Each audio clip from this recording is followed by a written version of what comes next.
బేసిక్గా నేను వైజాగ్లో ర్యాపిడో బైక్ ట్యాక్సీ చేస్తున్నాను.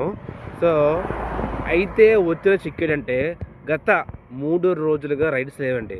ఎలా అంటే నేను ఇవాళ రూ. 202 మాత్రమే చేశా. మార్నింగ్ 11:20కి అలా స్టార్ట్ చేస్తే ఇప్పుడు నైట్ 8 అవుతుంది ఆల్మోస్ట్. ఇప్పుడు వరకు నేను చేసింది రూ. 202 మాత్రమే.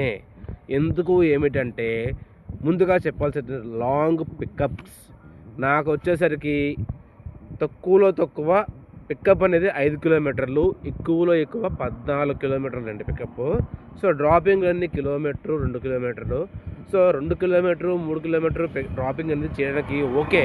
కానీ మనకి ర్యాపిడోలోని పికప్కి అమౌంట్ అనేది రాకపోవడం వల్ల మనకి చాలా అంటే చాలా ఇబ్బంది అవుతుంది. అది దారుణంగా 5 కిలోమీటర్ల నుంచి 15 కిలోమీటర్ల మధ్య వస్తే ఎలా అండి. సో నేను అబద్ధం చెప్పడం కాదు, మీకు ప్రూఫ్స్ అనేవి స్క్రీన్ షాట్స్ కూడా పక్కన పెడతాను. సో నేను ఆనందపురం ఏరియాలో ఉంటే తగరపల్స్ దగ్గర నుంచి ఎక్కడి నుంచో నాకు పికప్ వస్తే 14 కిలోమీటర్లు వెళ్ళి నేను అండిస్ కాలేజ్ దించాల్సి వస్తుంది. సో అంతంత లాంగ్ పికప్లు ఇస్తున్నాడు ర్యాపిడో వాళ్ళు. చాలా అంటే చాలా దారుణంగా ఉంది సిచ్యువేషను.